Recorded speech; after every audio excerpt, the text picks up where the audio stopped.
il y a un type de meuf que vraiment je peux pas. Et franchement, il en faut vraiment pour que je déteste une meuf. Parce que même les meufs les plus vilaines, je leur trouve toujours une excuse. Je peux être la plus grosse des vipères, que je vais toujours être en mode, oui, mais peut-être qu'elle a vécu des traumas, c'est pour ça qu'elle est vilaine, peut-être qu'elle est insécure, peut-être qu'elle a pas confiance en elle, c'est pour ça que c'est une mauvaise fille. Et il y en a certaines, je vous jure qu'il faut vraiment, regardez comme c'est, oh my god, j'adore. C'est du beurre de karité, je vais me faire un énorme soin dans mes cheveux, ça fait 8 jours que je les ai pas lavés, donc ça commence vraiment à durer. C'est le genre de meufs qui sont potes avec toi toute l'année en mode copine. Tu crois qu'elles sont gentilles avec toi, tu crois qu'elles t'aiment bien, elles attendent juste la moindre petite erreur de toi pour t'éteindre après. C'est ça parce qu'il y a 2 jours, j'ai posté la vidéo où je parlais de Dubaï et le fait que c'est une ville assez problématique. Le fait de mettre en avant une ville aussi dégueulasse, c'est moyen. D'ailleurs, j'ai jamais dit que la France c'était mieux que Dubaï, c'est juste que genre déjà c'est incomparable, mais Dubaï c'est vraiment genre l'apogée du capitalisme, c'est genre une concentration de toutes les mauvaises choses du capitalisme. Dans toutes les villes, on va trouver, ou dans les pays d'ailleurs, on va trouver des problématiques qui sont propres à chaque pays.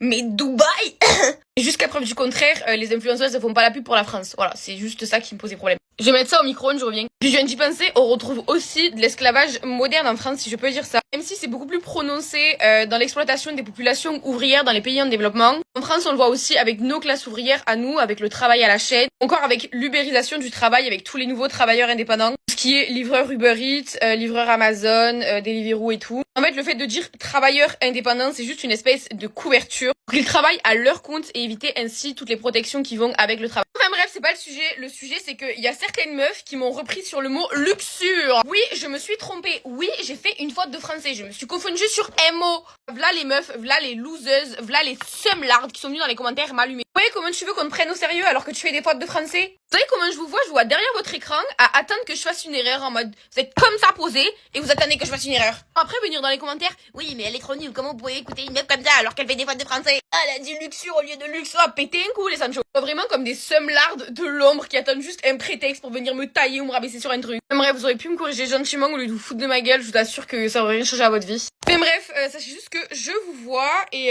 que mon soin pour les cheveux est incroyable. Beurre de karité, huile de jojoba, je vais le laisser poser toute la nuit et toute la journée. Demain, j'aurai mes cheveux pépitas de la pépitas. Voilà, bisous les